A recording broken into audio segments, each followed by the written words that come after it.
Selamat datang di Story Historia, ruang di mana kita menyelami sejarah dengan mendalam, membedah masa lalu, dan memahami bagaimana itu membentuk dunia kita hari ini. Pada episode kali ini, kita akan mengulas kisah yang tak lekang oleh waktu. Genghis Khan, sang penguasa semesta, pendiri kekaisaran Mongol yang menorehkan namanya sebagai salah satu pemimpin terkuat dalam sejarah umat manusia. Apakah ia seorang pemimpin visioner yang membangun peradaban, atau hanya seorang penakluk kejam yang meninggalkan jejak kehancuran? Mari kita telusuri perjalanannya dari awal kehidupan yang penuh kesulitan hingga puncak kejayaan kekaisarannya.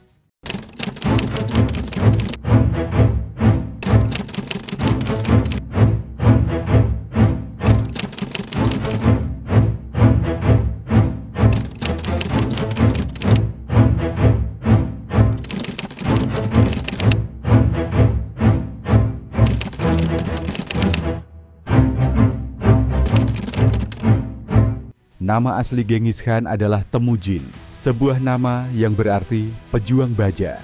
Ia lahir sekitar tahun 1162 di padang stepa Mongolia yang luas dan keras.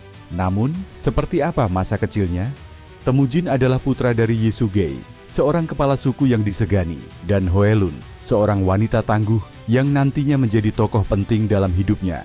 Namun, hidup yang terlihat menjanjikan ini berubah drastis ketika Yesugei diracun oleh musuh-musuhnya. Ketika ayahnya wafat, Temujin yang baru berusia sekitar 9 tahun tidak mampu mempertahankan kesetiaan pengikut sukunya. Akibatnya, ia, ibunya, dan saudara-saudaranya diasingkan ke padang stepa tanpa perlindungan, hidup dengan berburu dan mencari makanan seadanya. Tapi cobaan ini tidak menghancurkannya. Sebaliknya, penderitaan ini mengajarkan Temujin untuk bertahan hidup dan menanamkan tekad kuat dalam dirinya untuk bangkit. Masa remaja Temujin juga tidak mudah. Ia pernah ditangkap oleh musuh sukunya, dirantai, dan nyaris kehilangan nyawanya. Namun, dengan keberanian dan kecerdasannya, ia berhasil melarikan diri. Kisah ini hanya sebagian kecil dari perjalanan Temujin untuk membangun kekuatannya. Satu demi satu, ia mengalahkan musuh-musuhnya, termasuk saudaranya sendiri, Bekter, yang dianggap sebagai ancaman dalam perebutan kekuasaan. Ia menikahi Borte, wanita yang telah dijodohkan dengannya sejak kecil. Tapi pernikahan ini juga penuh tantangan.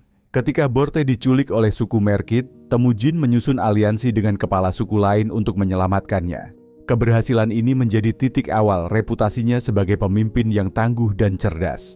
Dengan bantuan sekutu-sekutunya, seperti Togril dari suku Kerait dan Jamukha, seorang teman masa kecil yang kemudian menjadi rivalnya, Temujin mulai menyatukan suku-suku Mongolia yang sebelumnya sering bertikai. Namun, jalan menuju kekuasaan tidak pernah mulus. Temujin menghadapi berbagai pertempuran sengit, melawan suku-suku seperti Tartar, Naiman, dan Kreyid. Ia menggunakan campuran diplomasi, kekuatan militer, dan strategi brutal untuk mengalahkan mereka. Puncaknya pada tahun 1206 di tepi Sungai Kerulen, sebuah pertemuan besar atau Kurultai diadakan. Dalam pertemuan ini, Temujin secara resmi diangkat sebagai Genghis Khan, gelar yang berarti penguasa semesta. Saat itu ia telah menyatukan sebagian besar suku Mongol, menciptakan kekuatan yang belum pernah ada sebelumnya di padang stepa Asia Tengah. Genghis Khan bukan hanya seorang pemimpin politik, ia juga seorang jenderal militer yang jenius. Pasukannya dikenal sebagai salah satu kekuatan paling menakutkan dalam sejarah. Apa rahasia mereka?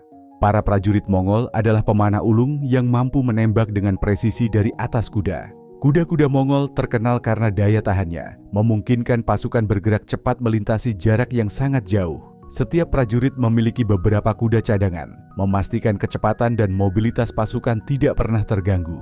Selain itu, Genghis Khan menciptakan sistem komunikasi yang canggih dengan mendirikan jaringan pos.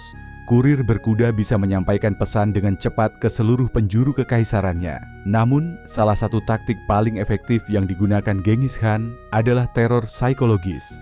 Kota-kota yang menolak tunduk sering dihancurkan tanpa ampun, sementara kota-kota lain yang menyerah diberi perlindungan. Ini menciptakan reputasi mengerikan, yang membuat banyak wilayah menyerah tanpa perlawanan. Dengan kekuatan militer yang tak tertandingi, Genghis Khan memulai serangkaian penaklukan besar. Ia menyerang dinasti Jin di Cina Utara, menaklukkan wilayah Persia, dan bahkan mencapai perbatasan Eropa. Dalam setiap kampanye militernya, Genghis Khan menunjukkan kecerdasan strategi yang luar biasa. Ia tidak hanya menaklukkan musuh-musuhnya, tetapi juga mengadopsi teknologi dan budaya mereka. Namun, di balik kesuksesan ini, ada harga yang harus dibayar. Jutaan nyawa melayang, kota-kota hancur, dan sistem irigasi di beberapa wilayah dihancurkan, menyebabkan kerusakan yang bertahan selama berabad-abad. Genghis Khan wafat pada tahun 1227, kemungkinan akibat cedera dari jatuh saat berburu. Sebelum kematiannya, ia membagi kekaisarannya di antara anak-anaknya untuk memastikan kelangsungan kekuasaan. Warisan Genghis Khan sangat besar. Di satu sisi, ia adalah seorang penakluk kejam yang menyebabkan kehancuran di banyak wilayah. Di sisi lain, ia menciptakan stabilitas dan perdagangan di wilayah yang luas, serta mempromosikan toleransi beragama. Itulah kisah lengkap Genghis Khan, sang penguasa semesta. Apa pendapat Anda tentang dirinya? Apakah ia seorang pahlawan yang visioner atau seorang tiran yang kejam? Tulis pendapat Anda di kolom komentar. Jangan lupa untuk mendukung kami dengan subscribe, like, dan aktifkan lonceng notifikasi agar kami bisa terus menghadirkan kisah-kisah menarik lainnya. Sampai jumpa di episode berikutnya, hanya di Story Historia.